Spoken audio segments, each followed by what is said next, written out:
I have always really loved the book of 2 Corinthians, and I'm looking forward to teaching it at this time. But I have also always found it to be full of difficulty. And the difficulty has a number of causes. One of them is that although it is one of the most personal epistles Paul wrote, perhaps the most personal, and he says much more about himself and his feelings and his travels and, just about personal matters, or at least alludes to them, that you feel like you get to know the heart of Paul by reading this epistle more than most of his epistles. And so there is a disclosure of Paul himself in this epistle. Whatever else may be said for obscurity, we get a lot of clarity on what kind of man he was and what kinds of things he went through and how he responded to various kinds of problems and what he internally struggled with. That is something unusual about the letter in a positive sense. But he is writing the epistle, as he wrote the first epistle of Corinthians, to people with whom he had spent a great deal of time.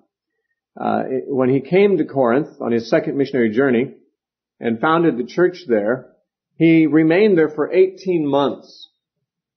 And during that time, of course, he taught and he preached probably daily, which means that the Corinthian Christians had had a lot of information about what Paul's views were and what he wanted to get across directly from his own conversations. And we don't have any of those recorded. And so we lack a lot of the background knowledge that was shared between Paul and his congregation in Corinth when he wrote the letters. And when he wrote both the letters, he did allude to things which he expected his readers to know more about than we actually know about because of his recent and prior and extended visit and teaching among them before. In 1 Corinthians, there are many allusions to things that we can't make much sense of.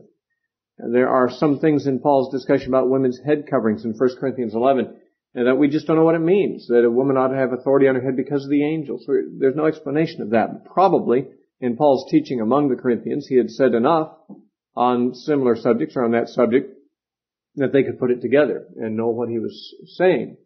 Likewise, when he referred to those who were baptized for the dead in 1 Corinthians 15, again, no one knows for sure what he's referring to there, but the Corinthians certainly must have known. Likewise, in 2 Corinthians, there's a lot of allusions to activities and persons, not so much theological concepts here or ethics as in 1 Corinthians, but more of stuff that has gone under the, as things that have transpired since he wrote 1 Corinthians that he's alluding back to. And scholars have made an effort to try to patch together a picture of what transpired between the writing of 1 and 2 Corinthians from scattered allusions and obscure statements that Paul has made in this epistle. Especially in the first 8 chapters, there are quite a few of these sections where Paul breaks away from what he's saying and gives a little bit of allusion to what has gone on and which the Corinthians could make sense of. Now, we can make some degree of sense of it, but there's much that we don't know about that has to be speculated about. Fortunately, of course, a full understanding of those things that transpire between Paul and his readers is not the most important thing for us to know. It's a matter of curiosity, and it may well provide some clarity on passages of a teaching sort that would be understood in light of those experiences. But I just want to say that it's somewhat difficult because you'll encounter in the first several chapters repeated allusions to things that have gone on in the recent past, which are not the easiest thing in the world to put together and figure it all out. Another thing that has made this epistle difficult is Paul's use of certain phrases that are unusual. He doesn't express himself sometimes as clearly in 2 Corinthians as he does in some other places. Perhaps because he is being more personal and less formal, he may just not be taking as much pain to speak in grammatical Greek that would be easier to follow his train of thought, or it may be that he's rambling sometimes, and he does appear to do that a little bit, or it may also be that he's using idioms that we're not acquainted with. An example of what I'm talking about would be, and we'll certainly find many of such examples in 2 Corinthians, in 2 Corinthians chapter 1, where he says,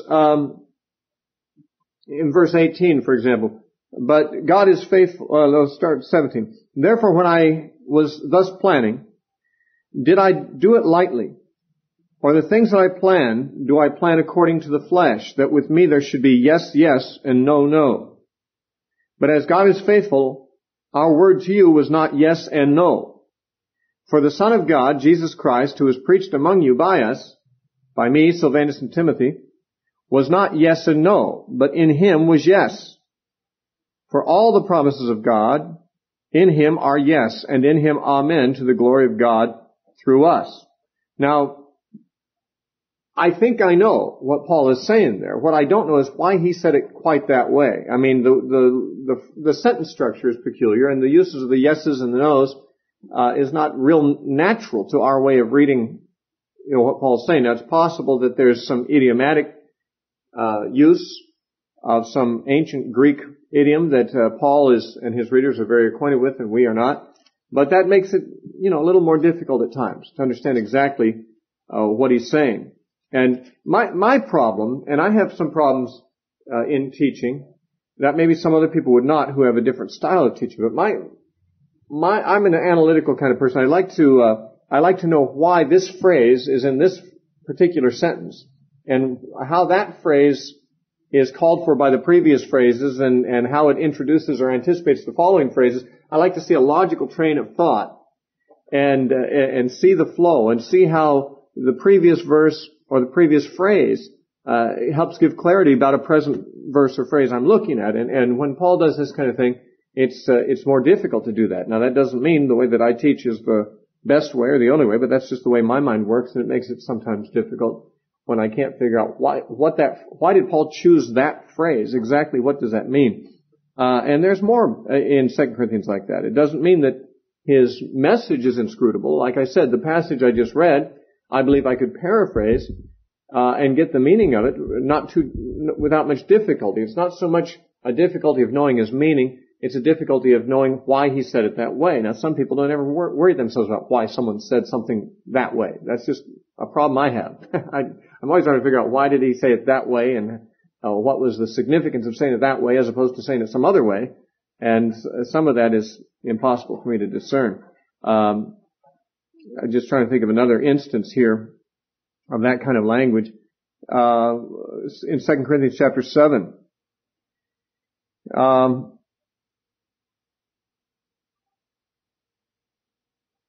Trying to find an example here. Verse 10, for godly sorrow produces repentance to salvation, not to be regretted, but the sorrow of the world produces death. And actually, this is not so much, has some of that phraseology. The one I was thinking of more is chapter 2, verse, let me see where we would have it. Let's do verse 15 and following. 2 Corinthians chapter 2, verse 15 says, for we are to God the fragrance of Christ, among those who are being saved, among those who are perishing. To the one, we are the aroma of death to death, and to the other, the aroma of life to life. Now, I don't think I have any problem understanding what Paul's getting at here. But when he uses the expression of death to death and of life to life, it's not all that, it's an unusual phraseology, but it's not unlike Paul. In fact, in Romans, Paul uses some phrases that are similar, that are, people speculate. And a lot of translators have done a lot of different imaginative things trying to render them understandable. But in Romans 1:17, Paul says, but in it, the righteousness of God is revealed from faith to faith. Well, what does from faith to faith mean? Well, you might think you know, but if you do, you've got one opinion, and there are translators who have a lot of opinions about what that means.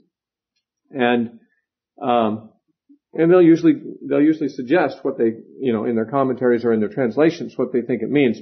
But the fact remains that Paul uses idioms or choices of phrases which might have been very natural of understanding to his audience given their culture, but are, to my mind, sometimes difficult. But at the same time, while I say this about his choice of phrases, and that's one thing that's always made 2 Corinthians a little difficult for me, it's not so much, as I say, difficult in knowing what Paul's trying to get across. That's not the problem. And what Paul's trying to get across is much more important than analytical questions of why he used that phrase and what the specific significance of a given wording might be. I need to give you some background for this letter. I mean, it's obviously going to be necessary because Paul makes allusions to certain things throughout the letter, and they are not in some kind of a systematized order where he would just sit down and tell what the background was. He put it together from various fragments. And this has to do with part of the whole complex of Paul's relationship to the Corinthian church. After he had left the Corinthian church, he had written 1 Corinthians to them.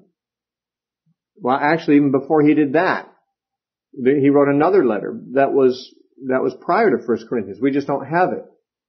He wrote a letter that was advocating the avoidance of people who were fornicators and who were idolaters. And he mentions this in 1 Corinthians chapter 5 and verse 9. He says, I wrote to you in an epistle. He's talking about a previous letter that he had written before 1 Corinthians, which epistle is unfortunately now lost.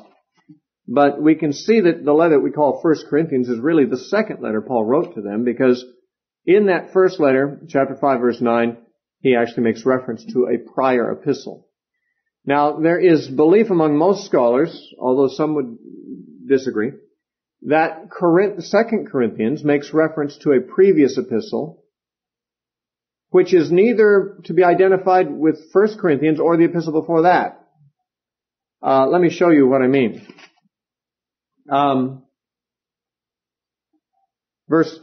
Chapter 2, verse 3, Paul says, and I wrote this very thing to you, lest when I came I should have sorrow over those from whom I ought to have joy. Now, he makes reference to having written to them, and there are several references throughout 2 Corinthians to the letter that he has written to them. He says also in chapter 2, verse 9, for this end I also wrote, that I might put you to the test whether you are obedient in all things. Now, this reference back to him writing previously could be, of course, a reference to one of his previous epistles that we know of. The very first epistle that was lost, or more probably would be the epistle we call 1 Corinthians. But there are some things he says about this letter that he wrote that have made many scholars believe that 1 Corinthians is not easily identified with it, and that the whole flavor of the epistle he's referring to does not jibe with the flavor of 1 Corinthians, and the content of it does not jibe with the content of 1 Corinthians.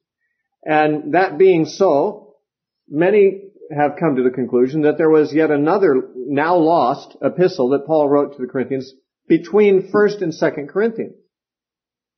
On this theory, of course, Paul wrote a total of 4 letters to the Corinthians, and we have only had survived to our time the 2nd and the 4th of them, the 1st and the 3rd of them now being lost.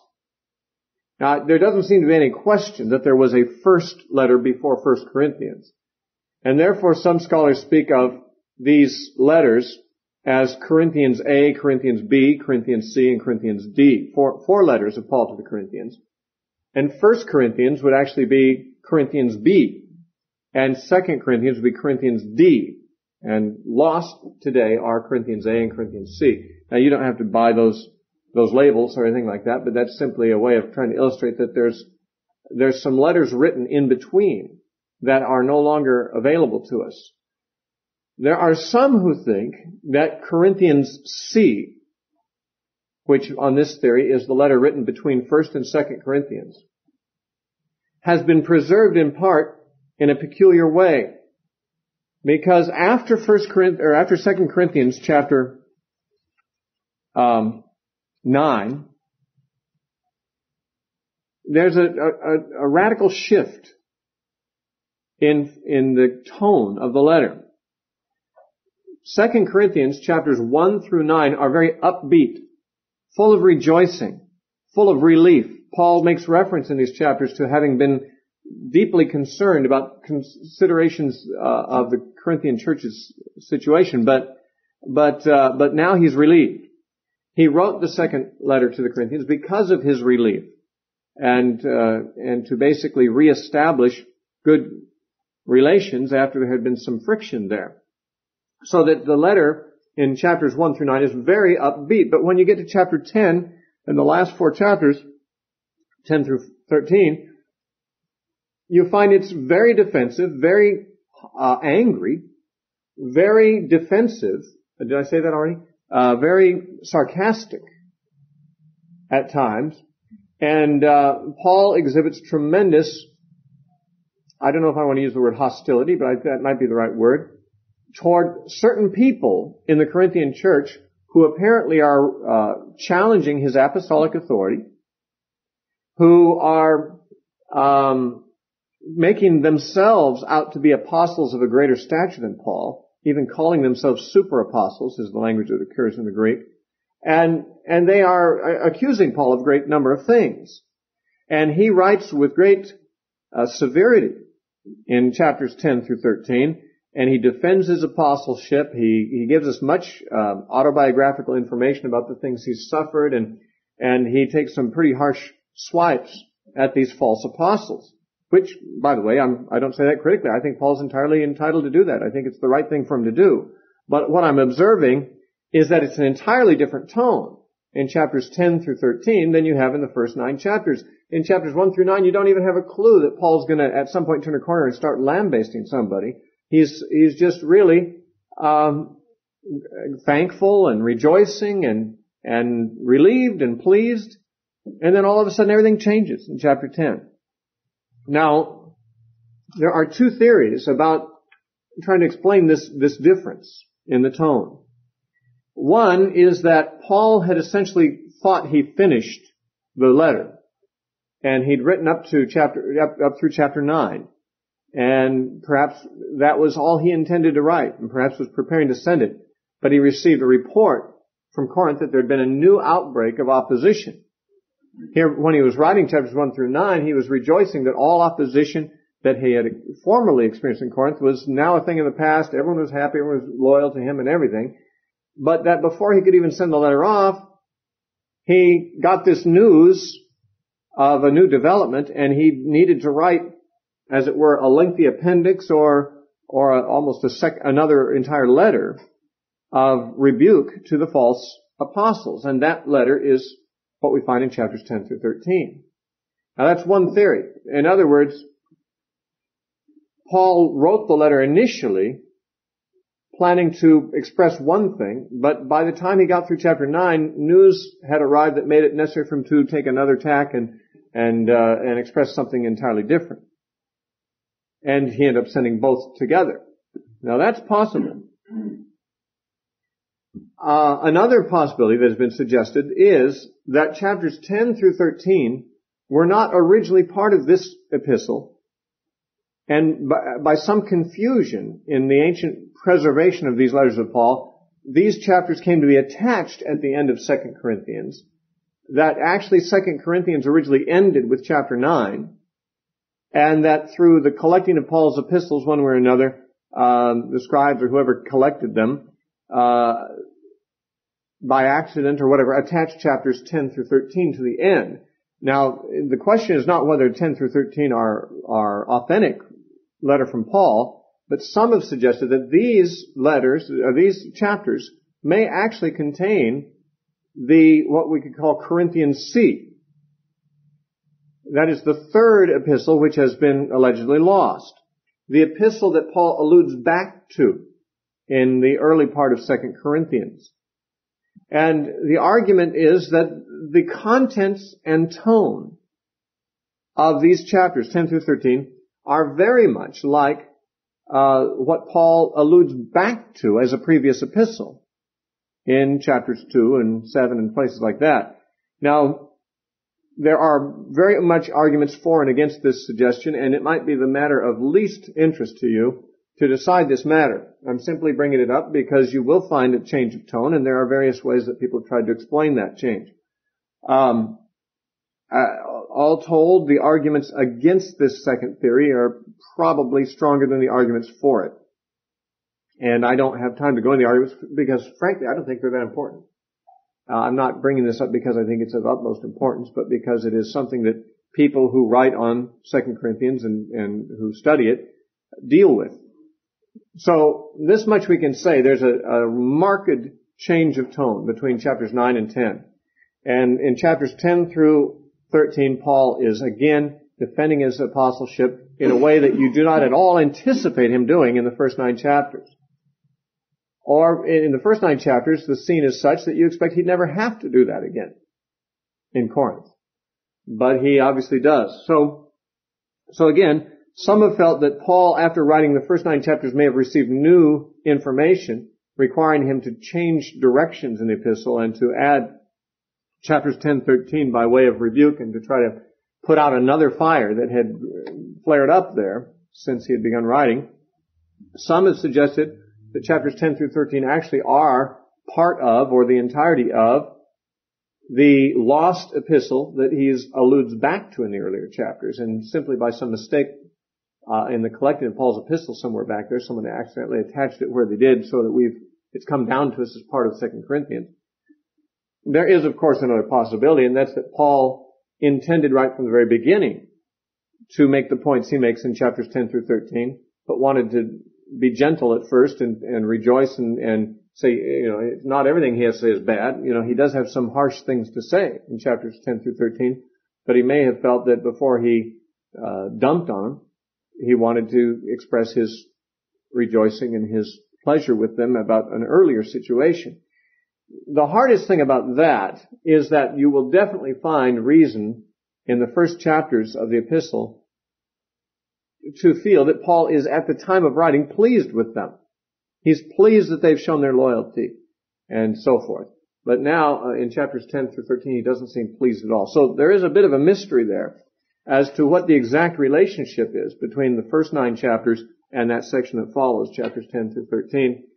Certainly there's nothing there that would impugn our confidence in them as legitimate writings of Paul. It's just not clear exactly what the relationship of those chapters was originally. If they originally stood in their present position, vis-a-vis the earlier chapters, or whether they were later or earlier document that came to be attached to it too.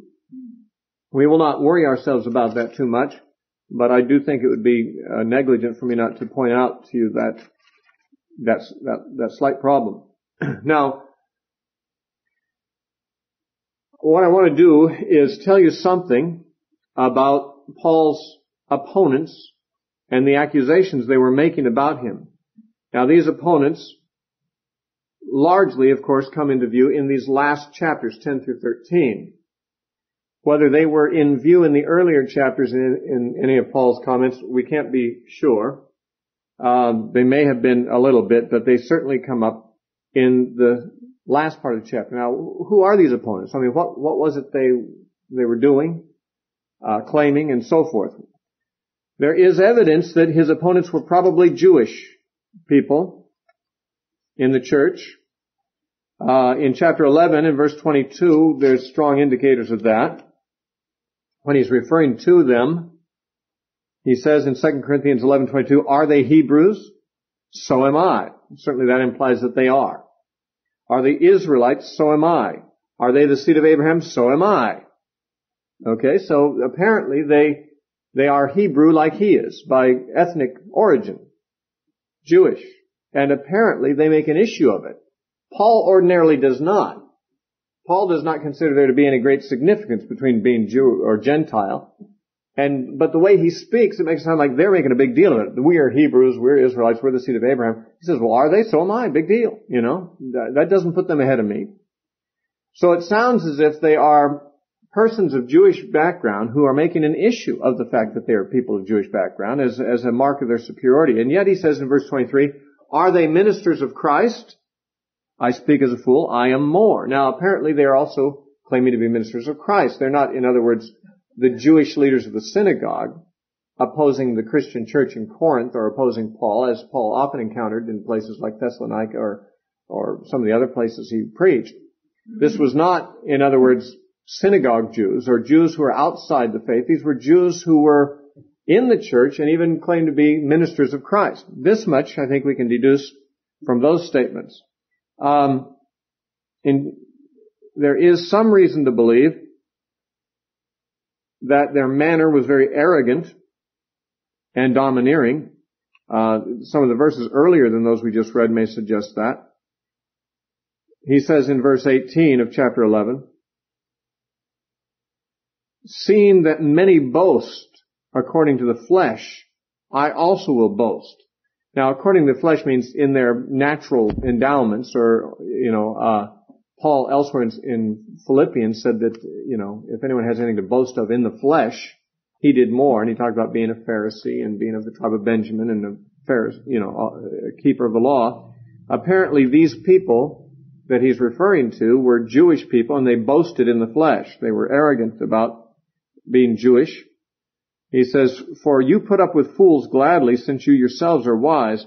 For you put up with it if one brings you into bondage, if one devours you, if one takes from you, if one exalts himself, if one strikes you on the face."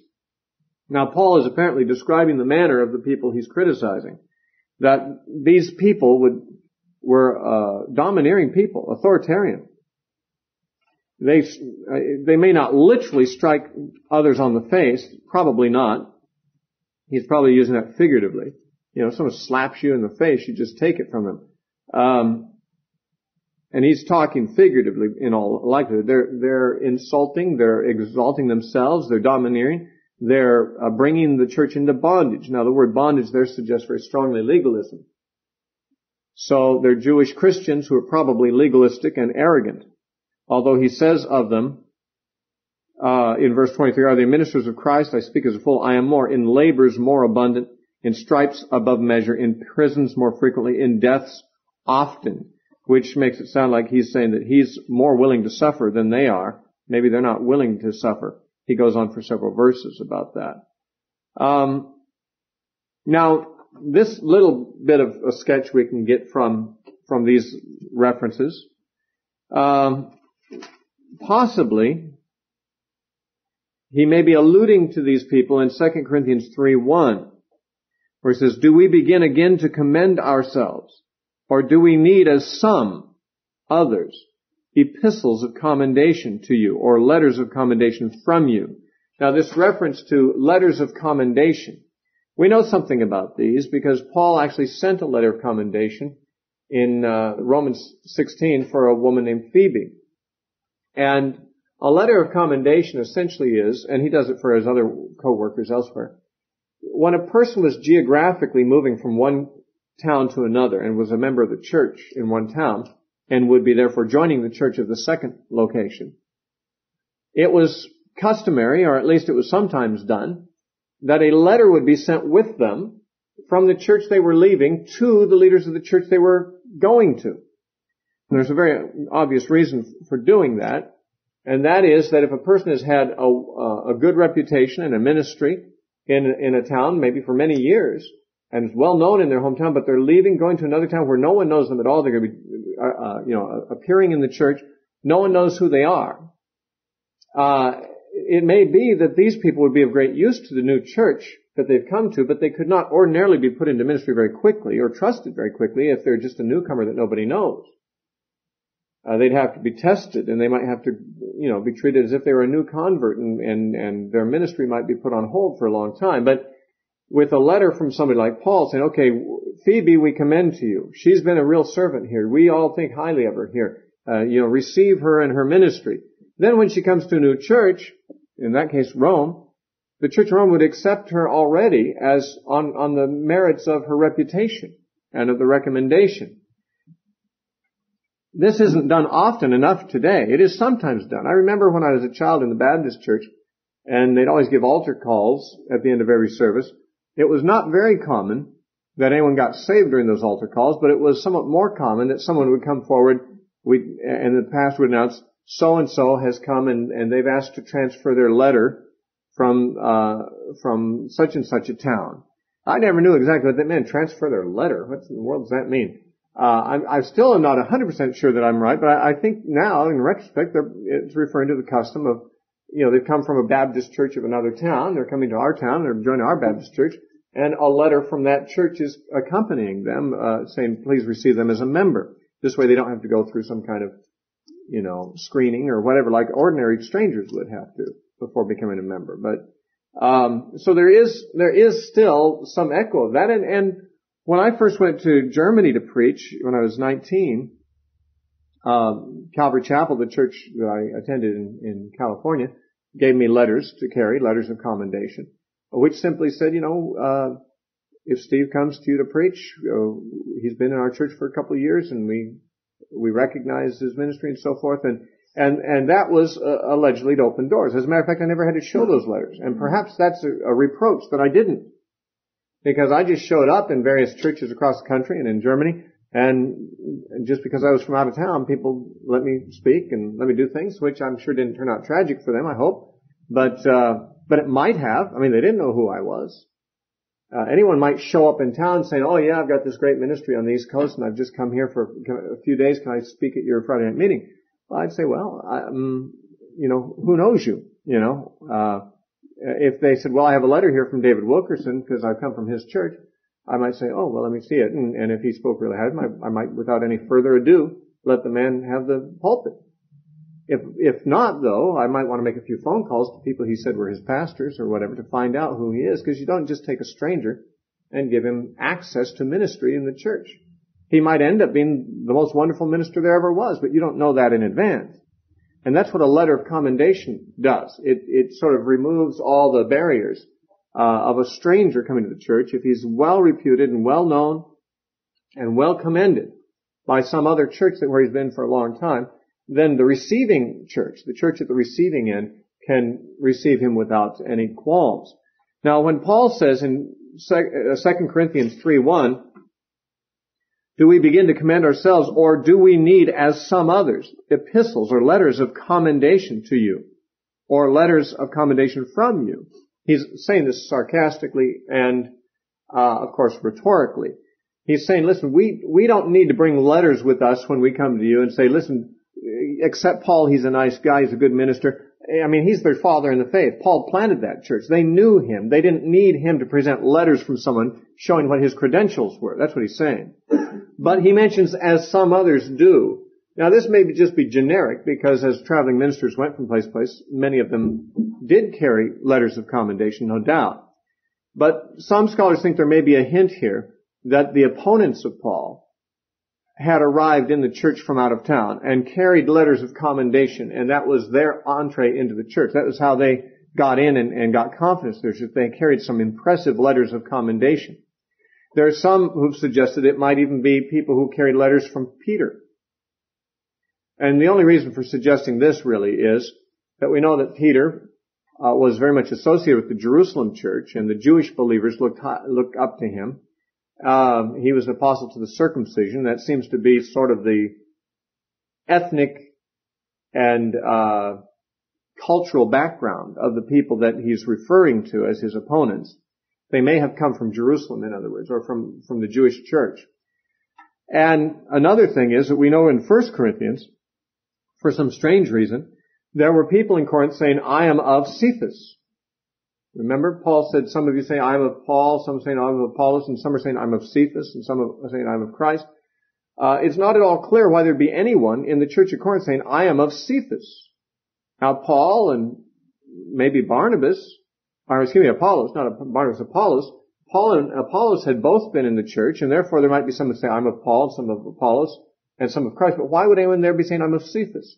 It is suggested that perhaps there was a group of people who had come even earlier, before Paul wrote 1 Corinthians, had arrived in Corinth from Peter or from the Jewish church, and that they carried maybe letters of commendation from Peter, conceivably. This is somewhat speculative, but it's trying to piece together a bit of data that's available, and that they had received some credibility.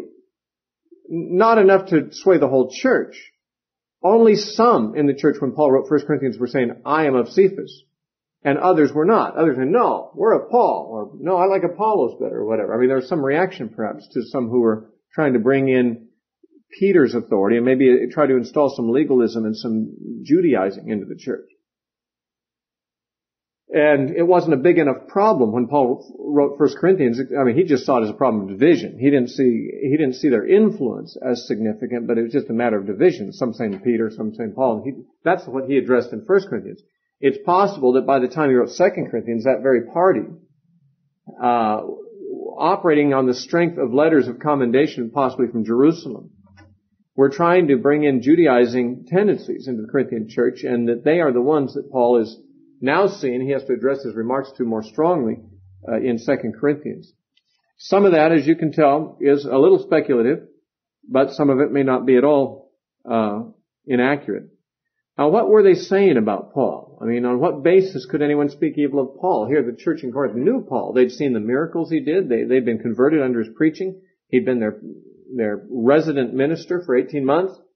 How could anyone turn this church against Paul?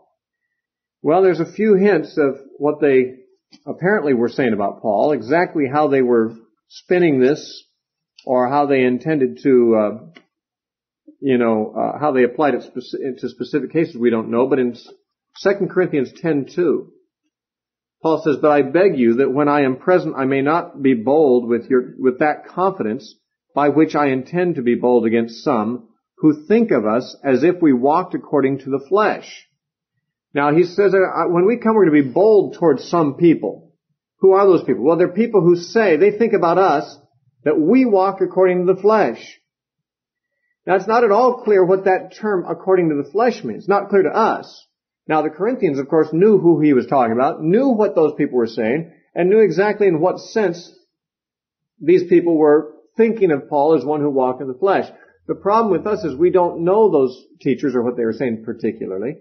And the problem of walking after the flesh can mean a number of things. I mean, in Romans 8:4, walking after the flesh is in contrast to walking after the Spirit. But it seems to specifically mean there that we do not trust in the flesh, but we trust in the Spirit of God for our enablement. But after the flesh is an expression that has a lot of different meanings in Scripture. Jesus is said to have been of the seed of David according to the flesh. Well, that just means of his natural ancestry. And so you'll find there is evidence here, allusion to people criticizing Paul. But the exact nature of the criticism is not always clear. We kind of have to deduce. They were saying, very possibly, that they were just saying that Paul is on his own trip. He's in the flesh. He's not linked up with the mother church in Jerusalem. He really doesn't have their endorsement. It's not as if the Spirit of God, which emanates from the leadership in the church in Jerusalem, has endorsed this guy. He's just out on his own trip. They might be saying something like that, although they might not be. We're not sure. They seem to be implying that he walked in the flesh.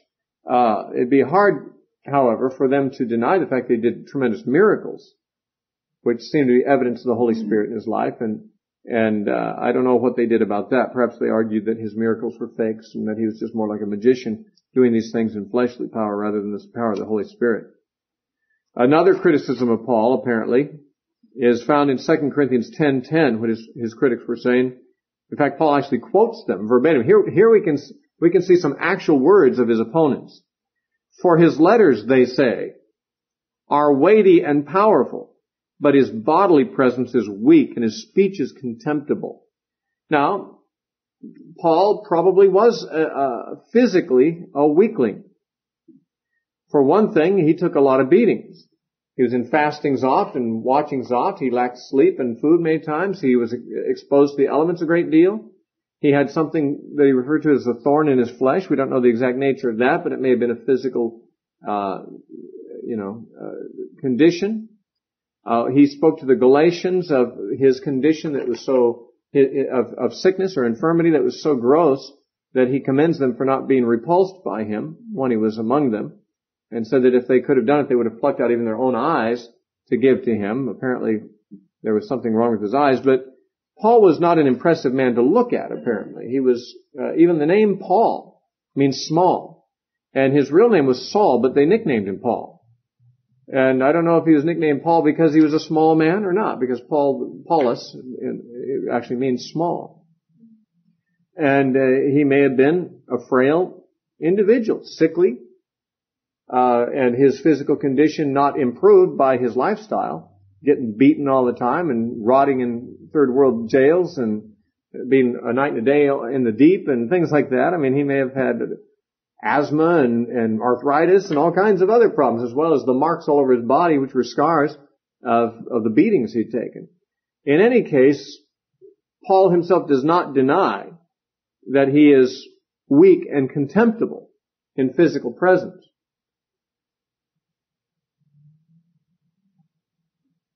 Now, on the other hand, the weakness of which they speak might not be his physical weakness. They might be just saying that, well, in his letters he speaks with great boldness and great authority as if he's some big guy. But when he's around, he's much more sheepish, isn't he? He doesn't really talk that way when he's around you. He's a big coward. He wouldn't say those things to your face that he says in his letters. In his speech, he's weak and contemptible. In his letters, he thunders, great anathemas and so forth, as he did in 1 Corinthians 16. He said, if any man does not love our Lord Jesus Christ, let him be anathema. Paul making very strong statements in his letters, but accused of being weak and contemptible in bodily presence. Paul, of course, argues back against that he's strong in his letters so that he won't have to be that way in his bodily presence. He tries to settle matters before he arrives by letters, and then he can be more friendly when he's with them. But he has the power, he says, to be just as thunderous and just as harsh in his bodily presence if he chooses to do so and if it's necessary.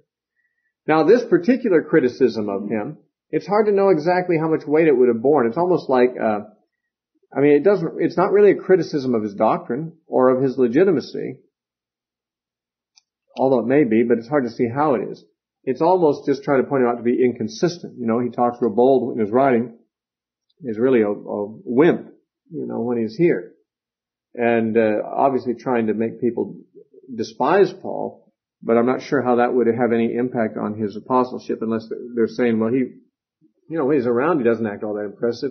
Why does he make these big claims for himself in his letters, being an apostle and all that? There is another thing that is to be noted, and that is that we know that Paul didn't take pay for the ministry. It's probable that these people did. And that made them, as they would be aware, look a little bit bad compared to him because they took money for their ministry. And they may well have criticized Paul on this basis by suggesting that maybe he got his money some other way, maybe under the counter. We know from 2 Corinthians chapter 11 in verse 7 that Paul mentions that he does not take money from them. He says in great sarcasm, "Did I commit sin in abasing myself that you might be exalted because I preached the gospel of God to you free of charge? I robbed other churches, taking wages from them to minister to you. And when I was present with you and in need, I was a burden to no one." Now, notice he says, "I robbed other churches, taking wages from them to minister to you." Now, that either means that he received free will offerings, which he sarcastically refers to as robbed, like he's being accused of being maybe an embezzler or something like, are these people saying that I embezzled from other churches and that's the only reason I didn't charge you for the ministry because I was already set up by shifty dealings I'd done before arriving and already had plenty of money from robbery? He might be saying, when he says I robbed other churches, that is what he is accused of doing.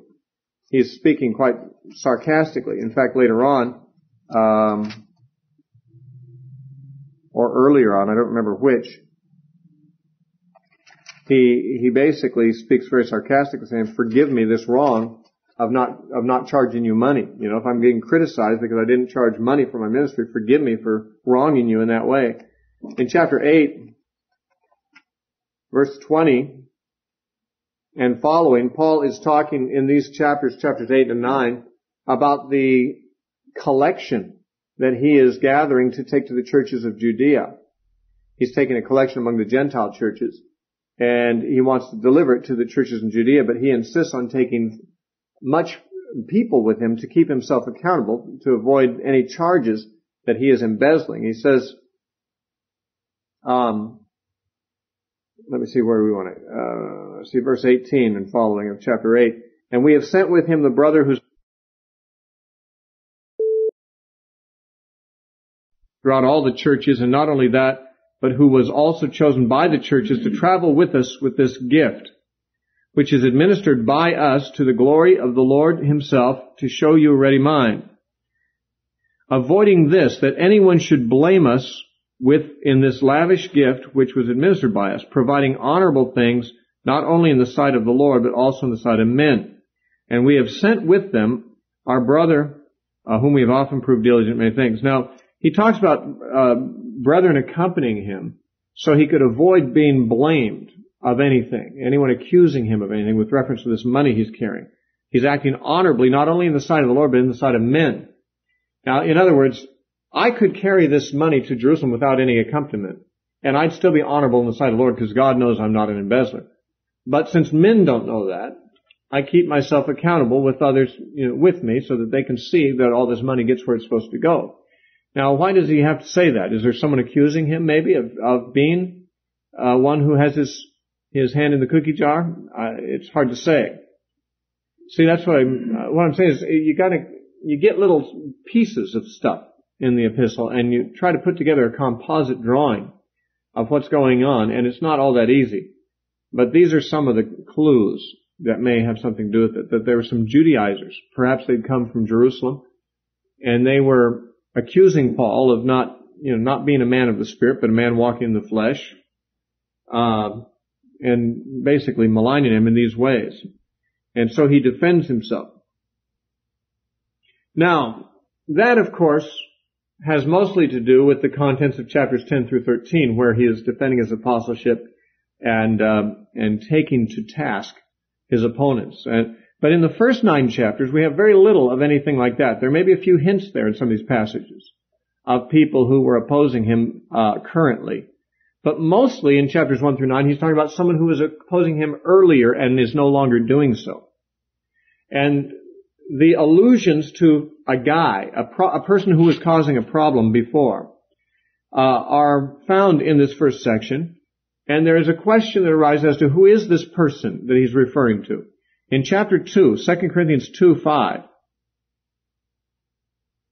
2 Corinthians 2:5, Paul says, "But if anyone has caused grief, he has not grieved me, but all of you to some extent, not to be too severe.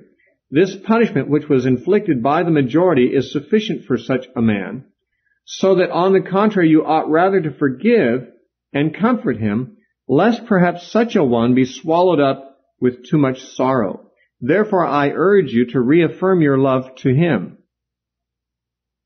Now, there's a him here. There's such a one here. It sounds as if he's speaking generically in verse 5. If anyone has caused grief, he doesn't really single out anyone. But in those later verses, he seems to be talking about a particular person. That person has suffered enough.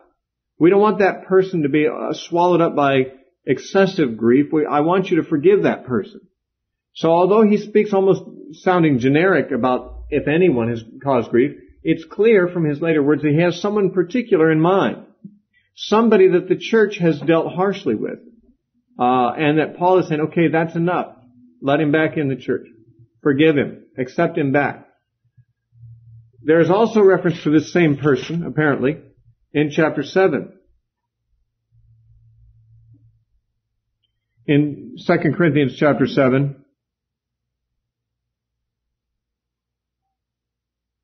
trying to think of the verses that particularly bring this out here. But it may not be so much to the man himself, but it's to their dealing with the man. That they had been made, well, I need to give you some background here before these verses can be made sensible to you in this connection. He says in verse 8 that he made them sorry in his epistle that he had sent them earlier. And he says that was good. It proved that they were loyal. They did exactly what he asked them to do. They cleared themselves of any charge of disloyalty and so forth. In verse 11 in particular, he says, "Observe this very thing, that you sorrowed in a godly manner, what diligence it produced in you, what clearing of yourselves, what indignation, what fear, what vehement desire, what zeal, what vindication. In all things you proved yourselves to be clear in this matter. Then he says in verse 12, therefore, although I wrote to you, I did not do it for the sake of him who had done the wrong. Now there's the reference to that person again. Nor for the sake of him who suffered wrong, which is thought to be possibly Paul himself, but that our care for you in the sight of God might appear to you all. Now it's a vague reference, but he's obviously referring to somebody in particular who had done wrong. Somebody about whom he'd written a letter that caused sorrow to the church. But the church reacted positively to the letter and apparently did something to this guy. And now Paul's relieved that problem has been settled. And he says, in retrospect, I didn't really write it strictly for the sake of him who did the wrong, or for me, the wronged party. But basically that the love that we have for each other might be demonstrated and be kept intact. Now, what is going on here? It seems clear when Paul wrote this letter that there was a man in the Corinthian church who had been a problem. Paul had written a letter to them requiring the discipline of that man. The church had responded positively and disciplined that man, and Paul was pleased now and says, okay, now you need to restore him. Now you've proven yourself to be on the right side of this conflict. Now you can let him back in the church. There are essentially two theories about who that man is. Traditionally, the church has usually believed that man is the same man that is in 1 Corinthians chapter 5, exposed as living with his father's wife, and Paul says to deliver that man over to Satan for the destruction of the flesh, that his spirit might be saved in the day of Christ Jesus. He also says in 1 Corinthians 5, eject that man from your midst, get him out of the church. So there was a case of a notable sinner, scandalous sinner in the Corinthian church when Paul wrote 1 Corinthians, an incestuous man. And Paul had in fact told them in 1 Corinthians, kick him out, get rid of him, discipline him, turn him over to Satan. Now, traditionally, the church has taught through most centuries of its expositors that this man in 2 Corinthians, whom Paul is now saying restore him, is the same man whom Paul in 1 Corinthians said kick him out. And that the letter that Paul is referring to that made them sorry is the letter of 1 Corinthians. This would be the view that there were not 4 altogether, but only 3 altogether letters that Paul wrote to the Corinthians. That there was not, in fact, another letter between 1 and 2 Corinthians. There was certainly one before 1 Corinthians. But one theory holds that there were only 2 additional, and that's 1 and 2 Corinthians. The other theory is that there were a total of 4, and there was one between these 2. Now, this is the most long-standing theory held among Christians, and it's still ably defended by many current scholars, that Paul is referring here to the man in 1 Corinthians 5 who had been kicked out of the church because of incest, but was now thoroughly repentant.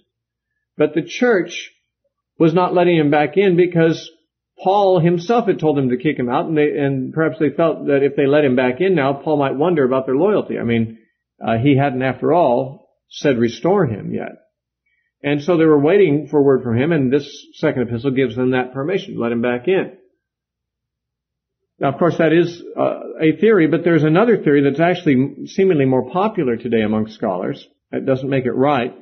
In fact, many times a modern theory that's popular with scholars is to be suspected for that very reason. But for the very reason that it's modern and that it's acceptable by scholars. But there is some grounds for suggesting that the man that Paul refers to in 2 Corinthians is not the same man that was referred to in 1 Corinthians. And he is another.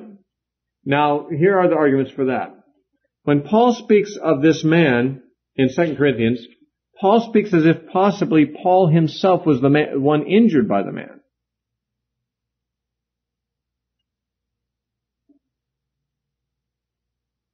And that it's hinted at in 2 Corinthians 2:5, where he says, but if anyone has caused grief, it's not that he's grieved me, but all of you to some extent.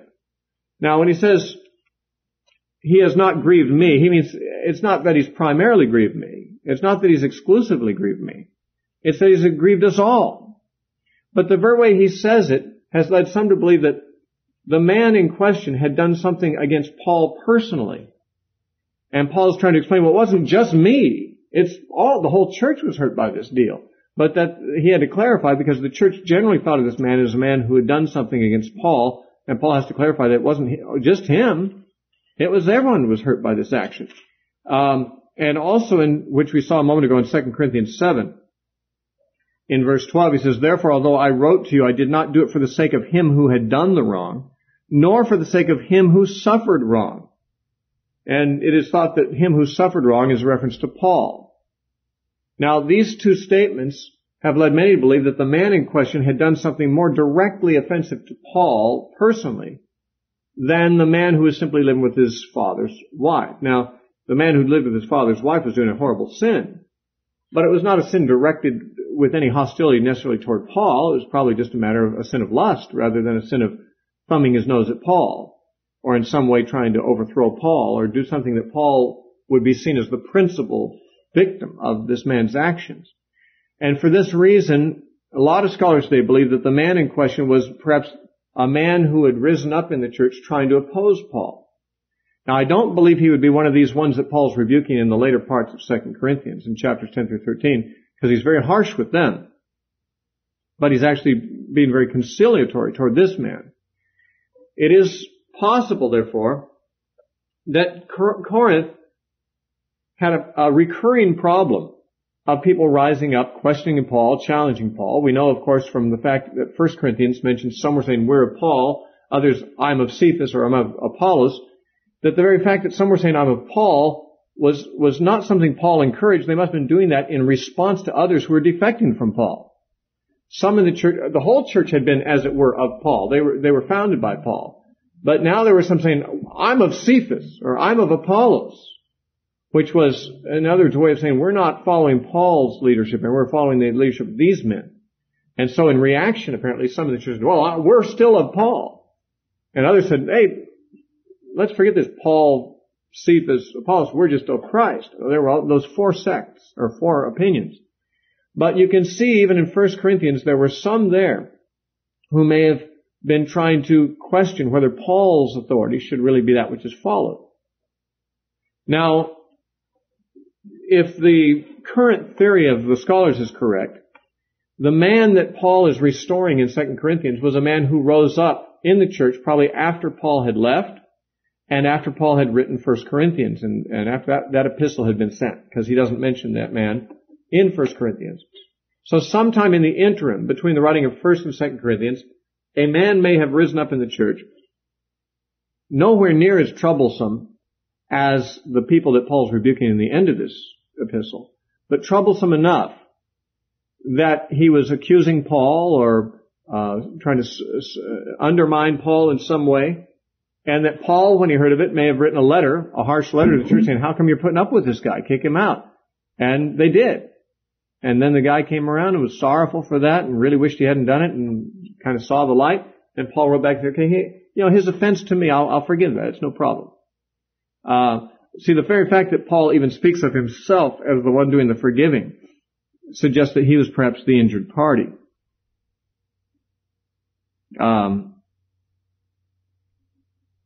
Well, I can't find all the verses that are relevant to this. But, it's in chapter 2. That's right. I'm trying to remember. I get chapter 2 and 7 mixed up because they deal with the same subject matter. In chapter 2, when Paul tells them to forgive, he says in verse 10, "Now, whom you forgive anything, I also forgive. For if indeed I have forgiven anything, I have forgiven that one for your sakes in the presence of Christ."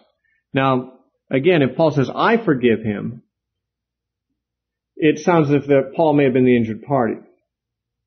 And so many have felt from these little bits of evidence that the man in question was more of a political problem in the church, not a moral problem, not someone who was sleeping with his father's wife, had to be kicked out for that, but somebody who rose up opposing Paul's authority in the church, they had to be kicked out for that. Tertullian, actually, very early church father, was aware of the view that that it was the same man as mentioned in 1 Corinthians, that it was the incestuous man that Paul is now restoring here. But Tertullian did not approve that view.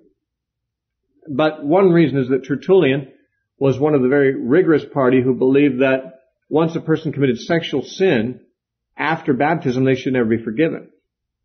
There were a lot of rigorists who believed that in the early church, and that after baptism you couldn't be forgiven if you committed a serious sin like incest.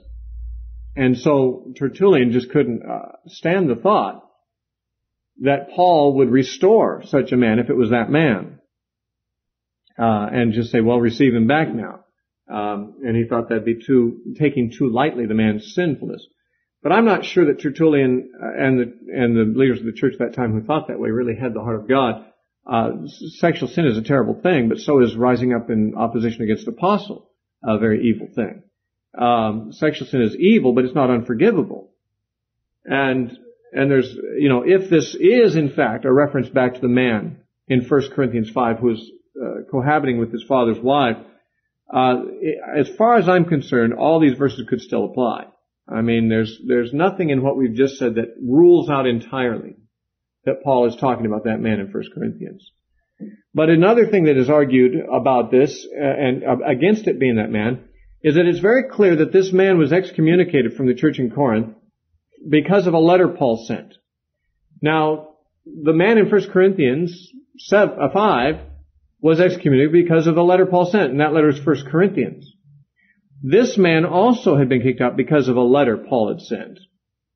But many feel like the letter that Paul sent, that he refers to here, is not 1 Corinthians. The main reason being that Paul refers to this letter as a sorrowful epistle, or an epistle that was very painful for him to write, as if he wrote it with tears and with great, churnings of heart. This, of course, comes out in chapter 7. And in chapter 2, those two chapters seem to deal with this the most. But he specifically says in chapter 7, verse 8, even if I made you sorry with my letter, I do not regret it. He says, though I did regret it. In other words, after I sent the letter, I had some questions as to whether that was wise for me to take this approach. But now I don't regret it because I see it worked. That's what he says there. And also,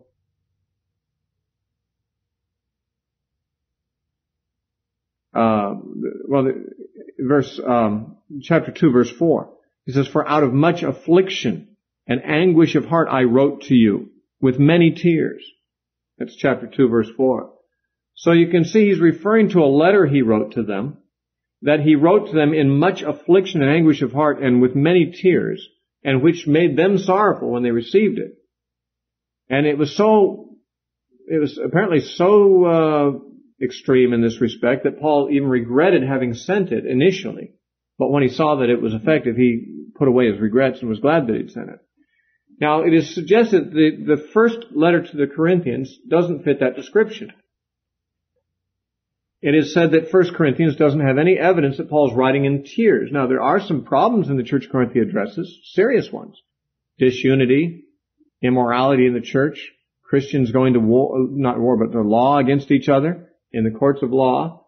There are problems with the gifts of the Spirit being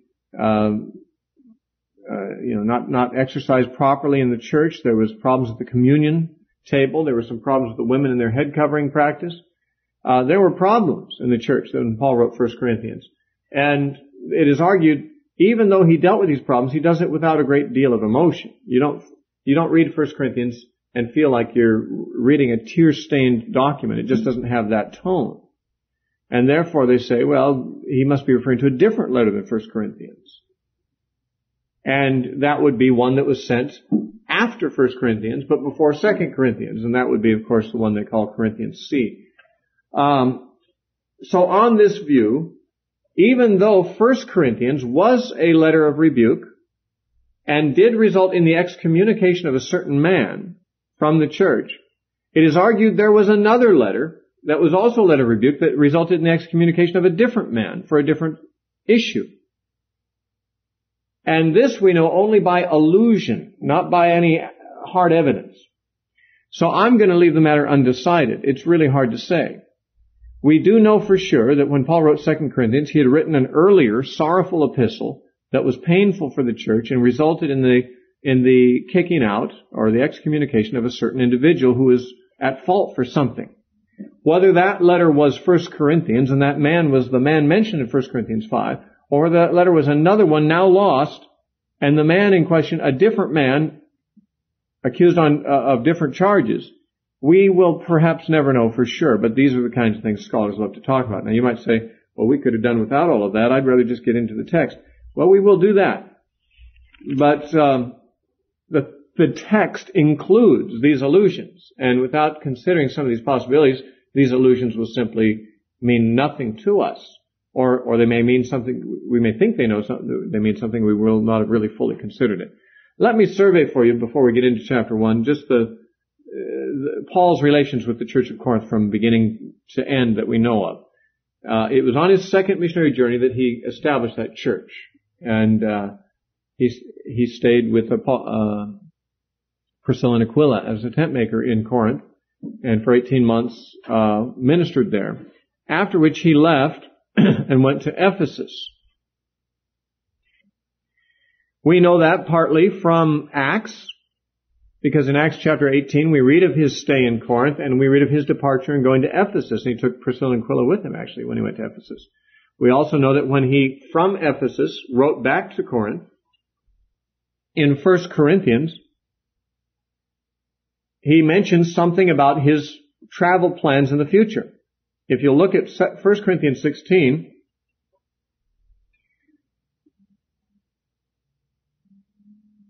he says in verse 5, "Now I will come to you when I pass through Macedonia, for I am going to pass through Macedonia.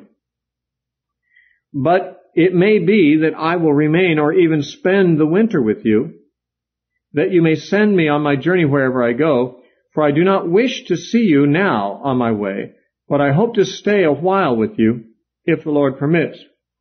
But I will tarry in Ephesus until Pentecost." Okay, now, he says, I will stay in Ephesus until Pentecost. Apparently he was in Ephesus at that time. He was planning a trip to Macedonia, as he makes clear in verse 5. He intended not to visit them on his way to Macedonia, because he was eager to get to Macedonia and he wanted to spend a more substantial time with them than he would be able to do before going to Macedonia. So he intended to go to Macedonia first and then visit them after he was done in Macedonia and possibly spend the winter with them. Now this he wrote at a time when things were not too bad with the church in Corinth. He was not going to come immediately to them. He was going to wait in Ephesus till Pentecost. Then he'd go to Macedonia, travel through there, and then visit Corinth and stay there through the winter possibly. Now, his plans changed. And apparently, something happened that made him decide that he'd better come to Corinth on his way to Macedonia rather than after being in Macedonia.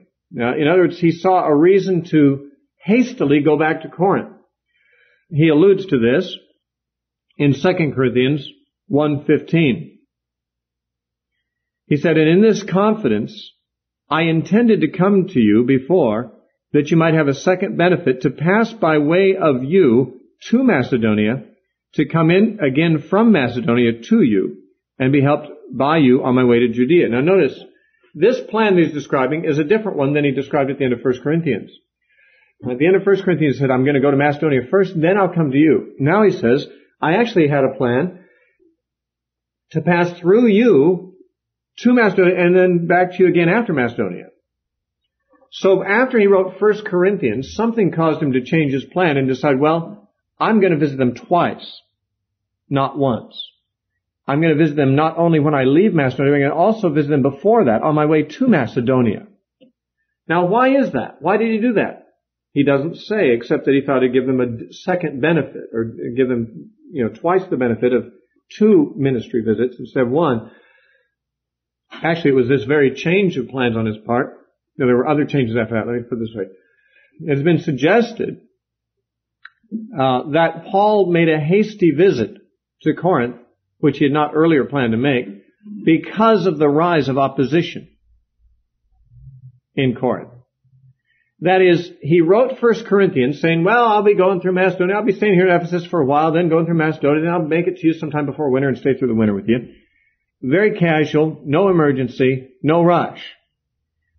But at some point he changed his plan and said, no, I better go there on my way to Macedonia, as well as coming out. He planned an earlier visit. Now this might have just been because, he found himself in possession of a little more time and wanted to spend more time with them because he enjoyed their company, so he decided to visit them twice instead of just once.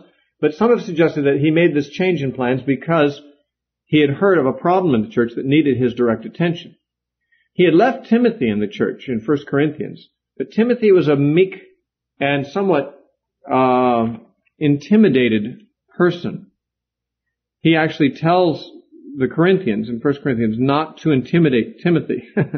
He says in 1 Corinthians 16:10, now if Timothy comes, see that he may be with you without fear, for he does the work of the Lord as also I do. Now the reason I say that I think he was a bit intimidated is Paul says, may he be with you without fear, and he says, therefore let no one despise him. Later on, Paul writes to Timothy and says, God has not given us a spirit of fear, and let no one despise your youth. And so Timothy may have been a person inclined to be, because of his youthfulness, intimidated by the thought of being in leadership over the church where there were probably many people his senior, and he might have been a very meek individual, not willing to press his authority and so forth, even when Paul gave him authority. So Paul had to encourage, first of all, Timothy not to operate in a spirit of fear and not to let people despise youth. He also had to write to the church and say, now don't make him afraid and don't despise him, But apparently Timothy's leadership was not so strong as to settle whatever problem arose after Paul's departure by himself. So Paul made a personal trip back. That trip was an embarrassment to Paul. It was a trip that caused him great sorrow, it is believed. Because he says in 2 Corinthians 2:1, I determined this within myself that I would not come again to you in sorrow. Now, putting this together, here's what I'd like to summarize. Paul's first plan was to pass through Macedonia, then visit Corinth. He changed his plans because of some emergency. He announced his plan that he would go to them on his way to Macedonia and again coming out of Macedonia. Well, what had transpired in the meantime is he did make that trip to Corinth on his way to Macedonia, but it was a great sorrow to him. Something embarrassing happened to him. It was a disaster. And so he went on to Macedonia and decided not to revisit Corinth on his way back from Macedonia, for which he got criticized because he had told them he'd come back to them on his way back from Macedonia, but he didn't. Why? Well, chapter 2 verse 1 says because he determined he didn't want to come in that sorrowful spirit again. It was a disaster and he didn't want to have a repeat of that disaster. And in fact, much of what he says in chapter 1 and 2 of 2 Corinthians is giving his explanation of why he didn't come back as announced. Apparently they were accusing him of being unreliable, not keeping his word and so forth. But if you wonder how that trip went, some people think there's a hint of it.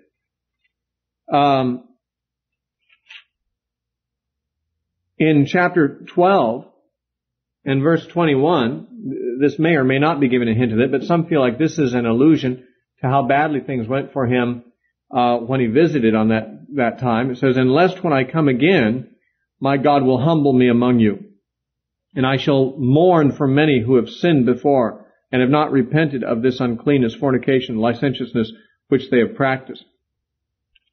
Some feel that Paul is referring back to the fact that when he did visit them, it was humiliating. There were unrepentant people in the church, and Timothy couldn't do it, and even Paul couldn't do it. Couldn't bring them to repentance. And so he left Macedonia, and whereas he had planned to come back to the church in Corinth on his way back from Macedonia, he decided against it, at least at that time.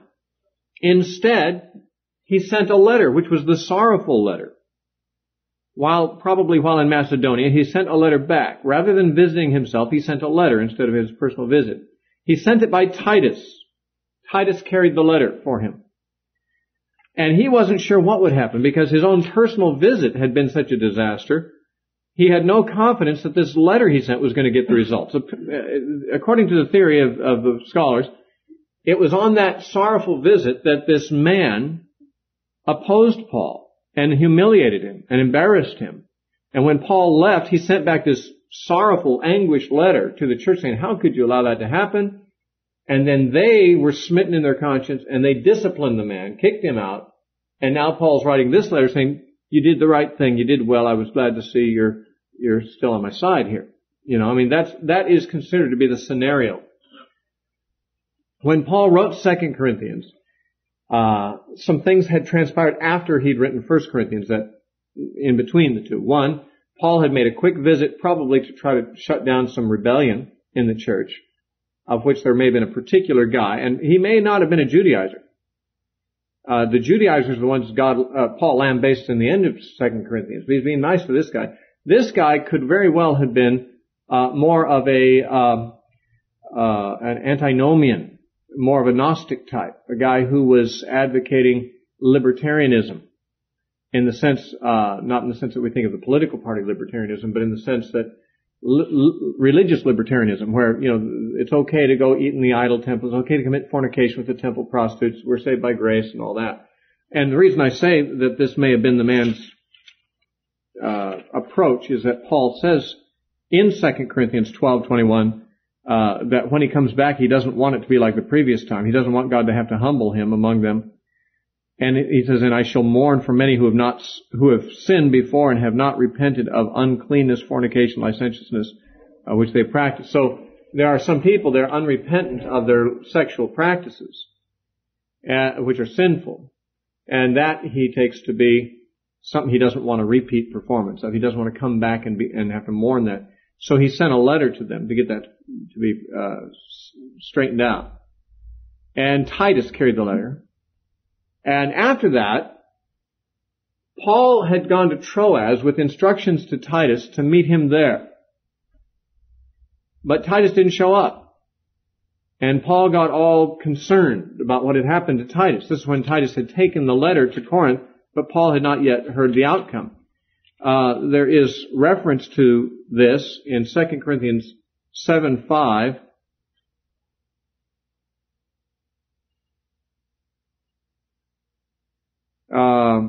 Do I want to start there or earlier?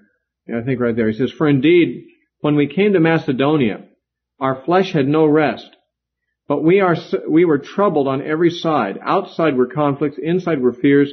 Nevertheless, God, who comforts the downcast, comforted us by the coming of Titus. So, I guess it was earlier he mentioned that he went to Troas because he waited for Titus. Titus didn't come. And so he went on ahead to Troas. I guess it must have been, trying to remember where everything is in here. Oh well, we'll worry about it another time. The point, I think, might be chapter 4, but whatever. Paul actually went on to Troas. Titus didn't show up there, so Paul went back to Macedonia, and Titus did come and join him there. And when Titus joined him there in Macedonia, it says in verse 7, chapter 7, verse 7, and not only by his coming, but also by the consolation which he was comforted in you, when he told us of your earnest desire, your mourning, your zeal for me, so that I might rejoice even more. So when Titus rejoined Paul in Macedonia, it was with news that the letter that had been carried had gotten a good result. And so Paul was comforted not only by meeting Titus, but by the good news that he brought. And this is the background of the epistle. I imagine it sounds very complex to you. It is somewhat complex, but it can be simplified fairly well, and I've already done that. I hope I've made the whole chronology clear. That Paul heard of problems, he made a quick visit to Corinth to try to fix it. He was opposed there, he was embarrassed, he was humiliated, he left, worried about the state of the church, sent a letter back by Titus, and without waiting to hear news of it, he traveled on and told Titus to meet him later on. He went to Troas. Titus didn't meet him there. Paul got worried. He was in anguish. He was worried about had no rest. He went back to Macedonia. Even there, things weren't going real well.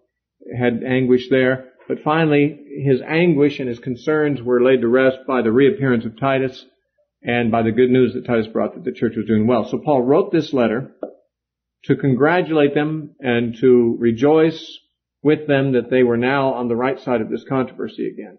That they had done what Paul said, they had kicked this guy out of the church. But apparently news had come to Paul that the man had also repented after being kicked out of the church.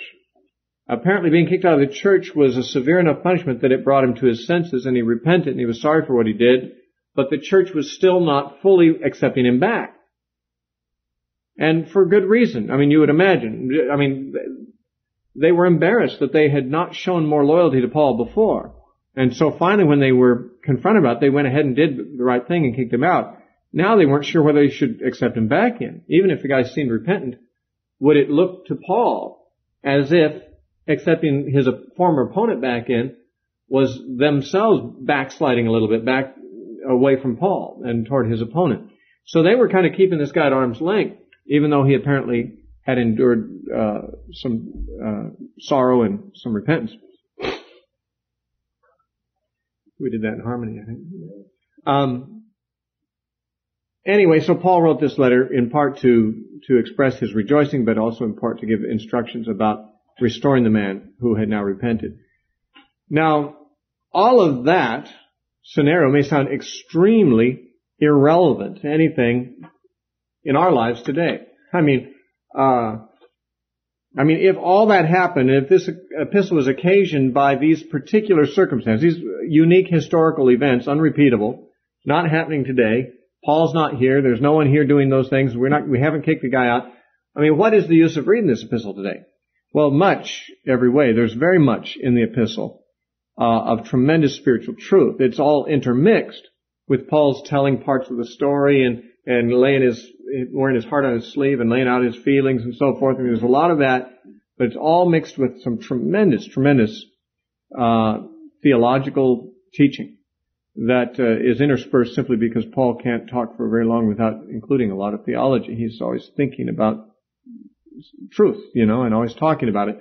And so, as I said at the beginning of this lecture, there are some difficulties with this epistle. I don't know. I don't think I'm the only one who finds it so. I haven't heard other teachers complain of it like I have, but I like this epistle a great deal, and some of my very favorite passages are in this epistle.